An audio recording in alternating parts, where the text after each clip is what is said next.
Hi, this is Randy Finney with the right side of the chart, and today is Friday, August 5th, 2016. In this video, we'll take a look at the Spiders retail ETF, or actually I should say the retail sector.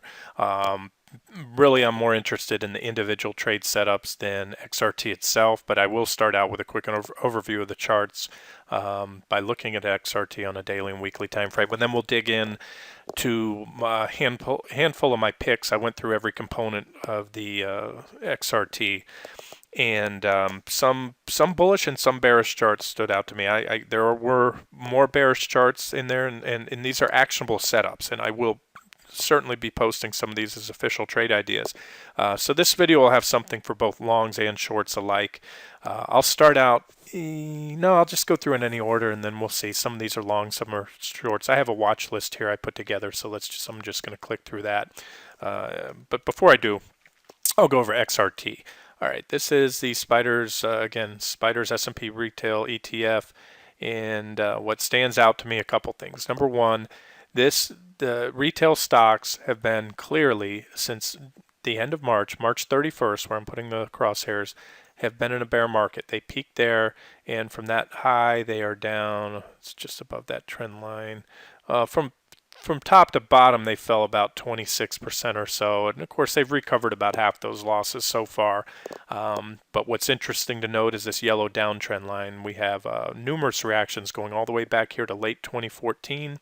Reactions from above, reactions from below, above, below. Once support is broken, it then becomes resistance when tested from below, as it did here. So a lot of reactions give to me makes that trend line very valid, and we recently failed at that trend line. Now, prices might want to run up and punch above it, and if they do, that would certainly be bullish. There's no way to take away from that, but there are some resistance levels here. I don't have each and every one mentioned. You can look at these reaction highs, especially if they line up with other highs, like that reaction high lines up with a few here. So there's a little work to be done on the upside, and really you have to clear through all this topping pattern back in 2015. But most important point is we are at or just below downtrend line resistance, and you can see the other trend line here. This was a downtrend line that was broken out, that was bullish, came and back tested, moved up. So if we roll back over, this is the first support level here around 40.11. Then you have support around $38. And to take a look at the weekly chart, here's XRT from a weekly time frame. We'll spend just a little more time on this because this gives you the overview of the sector, or at least tells me a lot. All right, so what are we looking at? Well, the retail stocks, had a melt off or meltdown sell-off down into the lows. They actually bottomed in late 2008, whereas a lot of the other stocks in the market bottomed in March of 09. But just as quick as they fell, they bounced up once the market recovered. But this is the point right here. Really, we're trading normalized. So I'm using this as my primary uptrend line, this orange uptrend line, because you have numerous reactions and it really defines the uptrend. So there was your bull market. So when that trend line broke, that was signal number one that the bull market was over. Couple other things. You note the red line here is the 40-week exponential moving average, and that does a good job of really defining trends. When the 40-week moving average is moving lower, which, by the way, the 40-week moving average is the same as a 200-day moving average when you use this on a weekly chart. So when that's moving lower, that tells you the trend is down typically, and when it's moving up, or the slope is up, positive slope, the trend is bullish. And you look what happened back right after the trend line break. It started moving lower, has been moving lower clearly, and is still pointing lower. We've had a couple areas here where it's flattened out, but it's not clearly turned up yet. It could on any additional upside, but right now the trend remains lower. And something to note here, we've had two divergent highs. This chart spans a decade. It's a weekly chart going back 10 years. And we've only had two divergent tops in the retail stocks. I showed you this one recently was about a 26% drop so far, to where it came down to. Back in 2011, early on in the bear market, we had a 23% drop, and it took about a month and a half to do that, following that divergent top. So, these divergences do work. I would say nothing is 100% in trading, but more often than not, especially on a weekly time frame, when you have clear divergences, and it's confirmed by chart patterns, trend line breaks, things like that. Much more often than not, they play out for a trend change, and it's tradable, a correction or a trend change that lasts weeks to months. Now, what makes this one different from this one? A couple things. Again, this was early on in a new bull market, so we had a 23% drop. But you'll note that the 40-week moving average, had a little blip down, but for the most part, it remained bullish. And right after we snapped back, it was clearly pointing back up, so the trend continued. Whereas, as I showed here, it had clearly rolled over and remains in bearish with a bearish posture right now. So that was technical event number one, or something to note. Also, like to point out, a lot of you know that I use on the weekly chart in lieu of a MACD, I use a PPO. But just like the MACD, I like to use a 9 EMA, the signal line, as a trend indicator. So let's just take the PPO line and dim it down a little bit to make the white line stand out. Okay, so now what you have here is the 9 EMA. And again, it's a very simple, it's only a one-line indicator, but in my opinion, it's one of the most effective, simple indicators out there as far as identifying a primary trend. And by simple, I mean when the 9 EMA is below the zero line, the trend is bearish, and when it's above, the trend is bullish. So it pretty much throughout the bull market, that started in 2007 when the stocks topped actually here, in 07. That line went into negative territory and remained there, and told you, it's a trend indicator, so it's not an exact timing indicator. You have to have a trend established for a trend indicator to actually flip from bullish to bearish. But it did a pretty good job of it. Told you in still early to mid 09 that the trend was now bullish, and incredibly, it has remained bullish all up until the point where the trend line broke down here, the primary bull market uptrend line. That 40-week moving average rolled over, and it remains in bearish territory. So it has told you, and it's continuing to tell you at this point, that the retail stocks are in a primary downtrend, and that this bounce and this bounce so far at this point have been nothing but bear market rallies. And that's where you want to look to position short. Now, if this changes, that would be, the first sign that maybe the bear market is over. If that 40-week moving average points up, clearly that would be something. We have resistance right here. If that gets taken out, the previous reaction highs, that would be number one, this previous reaction high. A downtrend is defined by a series of lower highs and lower lows. So if that gets taken out. So for right now, I think there's some objective shorting ops in the retail sector. I think the case here has been made that the sector is in a primary downtrend. And again, unlike this point back here early in the bear market, you can see that trend indicator, just like the 40-week moving average, it dropped down, but it found support at the zero line, so it never told you. In other words, it was only telling you this was just a correction. Stay long, it's still a primary bull trend, and that it no longer is at this point in time. So just as this line acts as support when tested from above with that zero level, as it did here, each and every time we had a correction, it will also tend to act as resistance when tested from below, and we're not far from it now. So keep that in mind. It moves back up, as convincing as they are, up until that level is clearly taken out. That is most like an objective shorting opportunity in the retail stocks. Okay, enough on making the case of the primary trend. We'll all make our minds up as to whether we want to go long or short, and I'll get into the individual stocks here. I'll go through these rather quickly and cover both long and short ideas. First one up is JWN, that's Nordstrom. And this one clearly appears to be in a bear market. The stock has dropped off its highs so far about 58%. Hard to argue that. The fact that the trend is down, just looking at the stock making a series of lower lows. So regardless of what your thoughts on the broad market are, this sector, as I just made the case, is in a downtrend.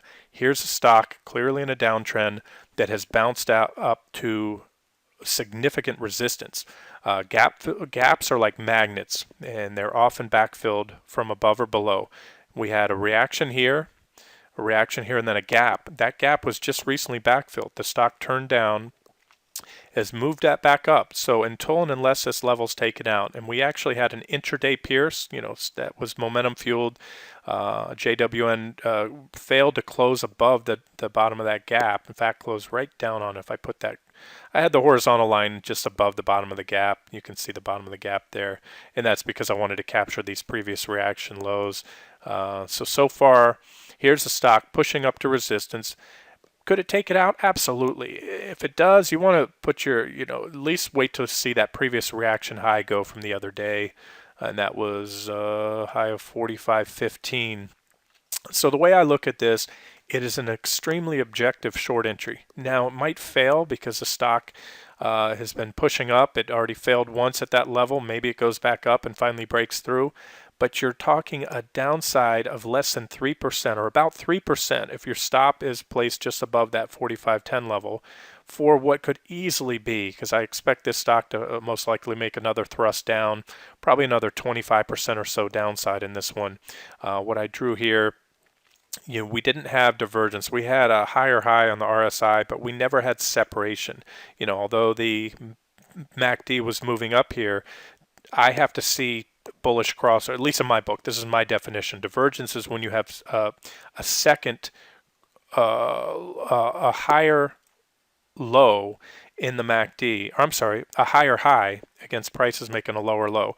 This hasn't turned down yet. We had a bullish cross, a bearish cross here. So what I need to see, or what I want to see, is another push down, and then JWN come here, make a lower low somewhere in this area. Maybe I don't have an exact price target right now. And see that MACD curl back up. You could see it in the RSI as well. And then we'd put in a divergent low, at least the way by my book, on the daily time frame. And then that one might be time to cover that and get out of there. But you can take a look at the weekly chart. You can see the reaction low, reaction from above, reaction from below, reaction from below. So this is a significant resistance level. There's that 40-week moving average telling you this sucker's definitely in a bear market, moving lower. PPO well into bear market territory. The RSI below 50, that's bear market territory. So there it is. Stock in a bear market or in a confirmed downtrend at resistance. You can short it there. You may be stopped out, but if you are, you're looking at about a 3% loss. And if this one takes another thrust lower, which is likely, and I think it would probably come down to that area around 30 or so, then you're looking at a gain of 25-30% to risk a 3% loss. All right, enough on that. Let's look at the next one, ABG, Ashbury Automotive. Here's a pretty significant resistance level. You can see numerous reactions. You have a downtrend line. The stock failed at both of those. So if you can get a little closer, it's a little bit in no man's land. No man's land is what I refer to when a stock is between support and resistance. There is a level right here. You can see reactions from above and below, and that's where that stock is trading. But if it fails here again, an ideal shorting up would be at that downtrend line with a stop above this level by about maybe 1 or 2% above that line right there, 62.70.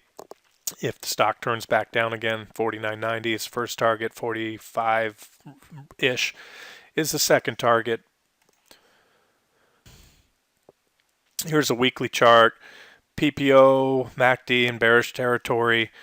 Confirming the downtrend. And again, just look at this PPO. What an amazing job it's done.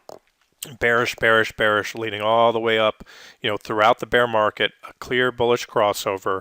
And without fail, that white line remained above and tested several times. It tested and held that zero level throughout the bull market and has crossed below and remains below. So regardless of what the S&P 500 is doing, this sector and a lot of these stocks are in confirmed, well entrenched in a bear market right now. So you want to look to short on rips.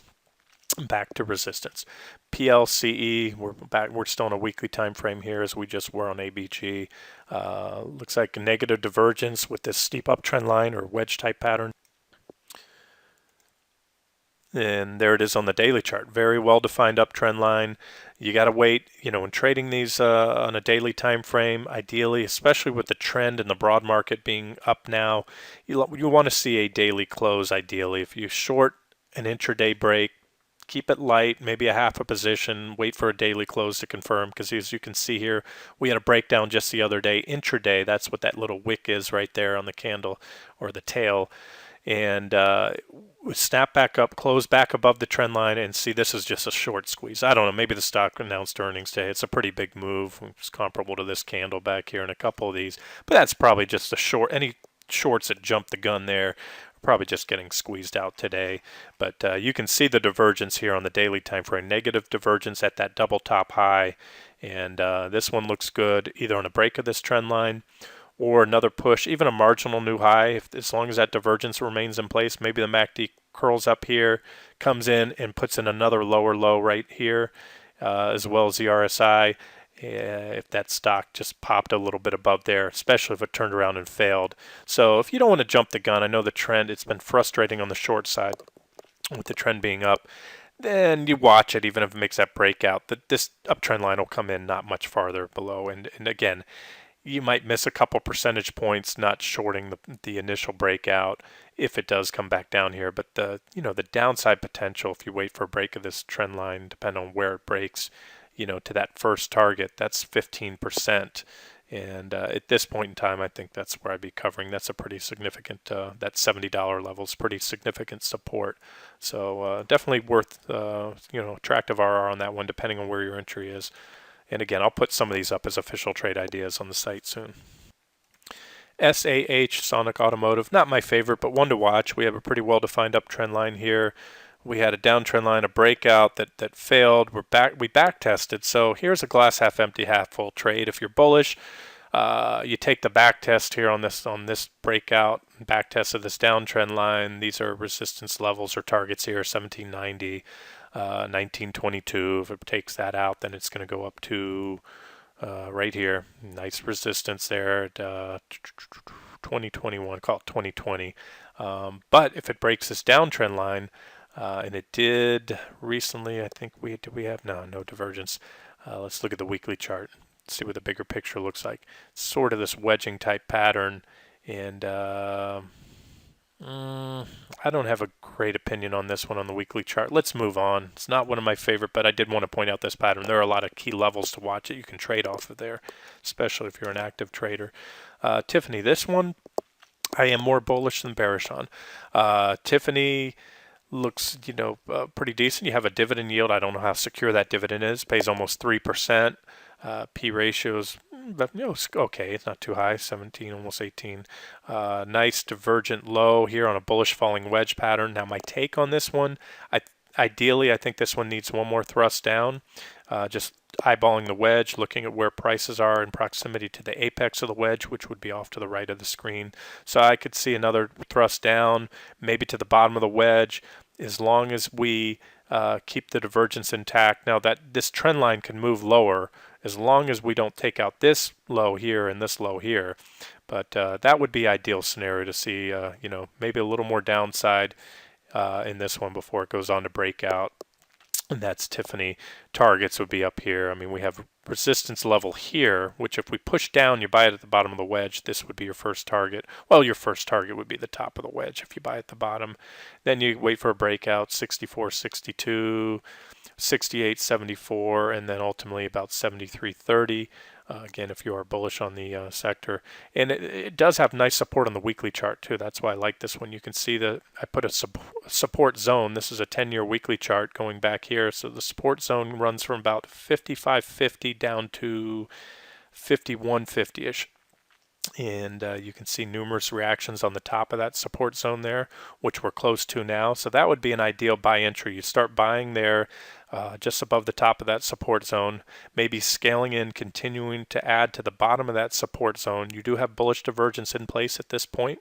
Again, that could extend if we go a little lower. As long as that divergence stays in place on both the daily and weekly time frame and this support level holds, I think it has some potential. Again, I think it might be a little early right now on this one, but if not, watch for a break of this uptrend line. If it breaks out, then that's certainly could be a buy signal. Although, we only have 1-2 reactions so far. I'd like to see one more reaction on that trend line to help validate it. All right, another one that looks good to me is Macy's. Macy's has I I don't know how secure this dividend is. I don't know how accurate the data feed is from TC2000. It's telling me the dividend's about 4.5%. P ratio is only 11. Macy's, as most of us know, has taken it on the chin. I mean, as far as a department store, down almost 60% off the highs just in the last year. So a heck of a correction. It's the stock looks cheap and it looks good. We have a bullish falling wedge here, divergence on the MACD at least. Like Tiffany's, I could see one more thrust down. You have some support here around 31. If that breaks, which I favor a break, but I wanted to point these out for those of you who are bullish and looking for some long exposure. But I'd rather see this one come down, make another low, and that would have the potential to put in, additional divergence here and divergence on the RSI, which I'd like to see. So in other words, you have the RSI comes down, makes another low, and then reverses. The MACD comes down, makes another low, reverses. You have the bullish divergence in place, and then boom, wait for a break out of that wedge, or take it down low. If you see, let's say you see another tag of that wedge, that you see the MACD curl up, the divergence is confirmed, you'd get a heck of an entry. Like I said, nice dividend yield for your growth and income investors. And so as long as the market keeps going up, and even if the market goes down, there's always going to be some stocks that go up. There's Macy's from a long-term point of view. You have nice support here on the weekly chart. Also, it goes back here. And, if things get really ugly, I should add another level. I can see some more support down right here. That would be an ideal buy zone there around 2660. If it gets down, work its way down a little more within that wedge. You can see the divergence, bullish divergence on the weekly chart as well. Although, like a lot of these, see the 40-week still pointing lower. The 9 EMA still in bearish territory. This stock is in a bear market right now in a confirmed downtrend. So just be careful with it. NTRI, Nutrisystems, nice little clean bearish rising wedge pattern. This one might need to work up a little bit more. Of course, the most important thing is a break of this trend line will trigger a short entry. You can see numerous reactions there. If it did push a little higher, you can see this resistance zone I have here. You have these reactions and this all-time high, or at least I believe that's an all-time high. No, the multi-year high in NTRI. If we pushed up there, even if we popped above it, as long as this divergence stays in place, right now we have potential, not confirmed, potential divergence. And as long as the MACD goes up and makes a bearish crossover, putting in a lower high than this previous high right here, as well as the RSI, we want to see it turn back down before taking out that high, you'll have negative divergence. And this one would really be, again, it could trigger sooner, but your ideal zone here, shorting zone, if it gets up there, anywhere in that range. And then you can either, aggressive traders could maybe wait for a pop on a new high, maybe some type of reversal candlestick. If it pops out to new highs and you see a nice reversal, maybe take a starter position there and then add on a break down below the wedge, again, if that divergence is confirmed. DG, Dollar General, another nice rising wedge pattern. Could break any time now, could push a little higher. Here's a minor uptrend line that I've drawn here that a break of that would probably bring us down to the bottom of the wedge. Here's your targets. You have 89.50, nice support at 83.35, and my preferred price target around, this is the actual support level, 81.22. So you set your buy to cover limit order a little bit above that. I think that'd be a great target. And if it gets through there, it could easily make its way down. This is also a very significant support, 76.80. So you see confirmed divergence on it. Let's look at the weekly chart real quick. Negative divergence here. We have an impending, not yet confirmed, bearish crossover on the PPO. Those bearish crossovers, especially when readings are oversold, usually, as they did back here, you had one back here, bearish crossover. Those usually result in nice corrections. Something else to note, like a lot of the stocks right now in the market are very overvalued. This is a P ratio down here I just put up on the chart. And you can see right now where we are. I have a horizontal line drawn around 2276, which we've just hit. And let's take a look what's happened the last few times the stock has reached those valuation levels. We had a hit right here, and you can see the drop. I'll draw it out for you. We hit those P ratios, nice correction. We hit it here, you can see, and these corrections are obviously 20% or more. You can look at the scaling there. And this was early in the bull market back here. We were extremely valued for a while, and it did, it did take its toll on the stock. It didn't go anywhere for a while, had a couple corrections. So there's a technical case plus a fundamental case that this stock is overvalued, just simply looking at the the P ratio on it.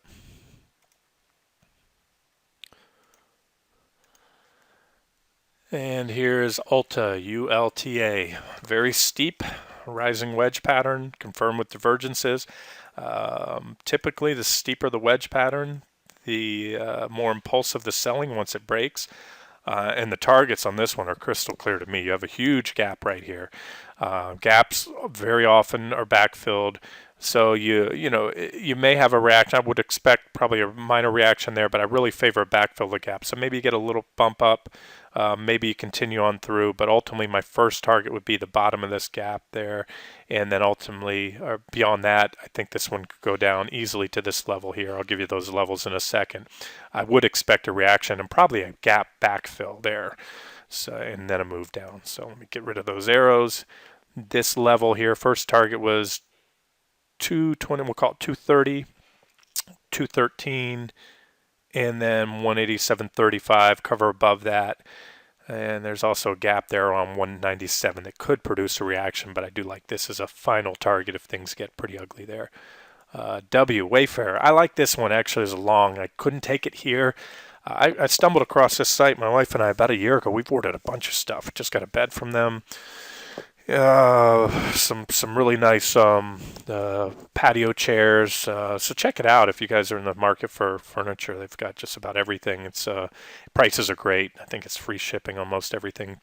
So I don't know much else about them fundamentally, but I can tell you from a technical pattern, I can't give you a long-term read on the chart because it's only traded since 2014, late 2014. So I have to look at a daily chart, but we have this nice symmetrical triangle pattern, a breakout, and very impulsive buying. Now, you can't buy it here because we already hit the first target. I would have loved to have seen this one back here. That would have been a nice long entry above the triangle breakout or just above this resistance level. So I'd like to see the stock consolidate or pull back, and then the next target would be that previous reaction high up there around 56.80, which is an all-time high, and if that goes, then this one could keep running. This is a very steep uptrend line since the breakout. So if you took a 60-minute chart, you could probably draw this trend line better. You probably even short a quick, I wouldn't short it, but you could look for a pullback, would trigger a little short-term sell signal, and maybe the stock comes back in, works off those near-term overbought conditions. You can see it's overbought here on the RSI. And then ultimately, again, as long as the market and the sector are holding up, look for a break above 50. That would be your next buy signal, preferably after a pullback and or sideways consolidation to work off the overbought conditions, and a break above 50 should bring it up to 56.80 or so. KR, this one I wish I would have saw the other day, but I still think there's meat on the bone. I'll probably, after I wrap this video up, start a short position in KR, maybe even put on the site as an official trade idea. Gosh, just now as I'm looking at it, I almost see a double complex head and shoulders pattern, or at least a head and shoulders with two left shoulders, left shoulder, head, right shoulder, neckline, breakdown. Either way, this is a very well-defined support zone. You can see numerous reactions at the top of that support zone and the bottom. So what this one did, it broke down the other day, came in just a few days ago. What was that, on Wednesday? Back tested the bottom of the former support, now resistance zone, and it's moved lower. Beautiful looking chart.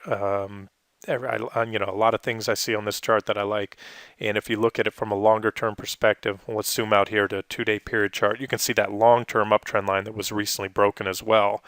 We had a divergent high, and if we look at it on a weekly chart, very steep uptrend line, breakdown from that uptrend line. Again, this goes back to 2012. Impulsive selling. This is that same support level I talked to you about right here. I just referred to that it broke down from and back tested on the daily chart. So I did have some other levels in between there, here and there on the daily chart, but ultimately this one looks easily going down to me, look at least down to the 2750-ish level right there in time, possibly all the way down to the $22 level. And KR, as you guys probably know, is a grocery store, and there's a couple that I came across in the retail sector, grocery stores that look like nice shorts. Next one up, I'll just stay on this weekly time frame, and then we'll go over to the daily. Here's another grocery store, Ingles. Nice uptrend line to watch. Looks like we're almost flagging, or we're in this channel, if you will, this parallel channel right above the primary uptrend line. Trend indicators are bearish. You have 40-week pointing down. The 9 EMA on the PPO, the weekly PPO is under the zero line. The RSI is under the 50 level. So there's a stock in a confirmed downtrend. And when you look at it on the daily chart, a little pattern, we have this breakdown and backtest. So it's just now backtesting this little pattern here, right? Call it right there, cut through, try to capture that candlestick there. So this one looks like an objective short right here. It also, if it pushes up a little higher, it has very significant resistance here. You look at all these reactions at that line. That level is at 40.39. So a couple ways to play it. You can short here if you're a little gun shy right now. I know a lot of people are because the market's been resilient lately. You can wait, see if it comes up here, or maybe take a starter here, add here, and you'd want your stop a little bit above there. You probably want to put it above that recent reaction high right there. So say above 41 to 50. What does that do? That gives you about 7-8% stop loss. And if it rolls back over and the stock's in a bear market, again, this thing would head down to at least this level. You're talking a 30% or plus drop over time if you're, willing to do a long-term swing trade. Again, that would be a break of this long-term uptrend line. And yeah, that stock can easily drop 30% or so from here. Not one of my favorites, but one I did want to point out. And I think I've just got a couple more and we'll wrap this up. No, that's it. There were some others I had out there, but those are the ones that stand out. And I will cull through that list and put up some of my favorites as trade ideas. A couple of those, like I said, I'm watching for, like those longs and even some of the shorts where I'd like to see a little more work done on the pattern before I put them up as setups. But by doing this video, I get them out ahead of time. You can replicate these on your own charts and take them if you think any are worth it right now. This has been Randy Finney with Right Side of the Chart. Hope you enjoyed it.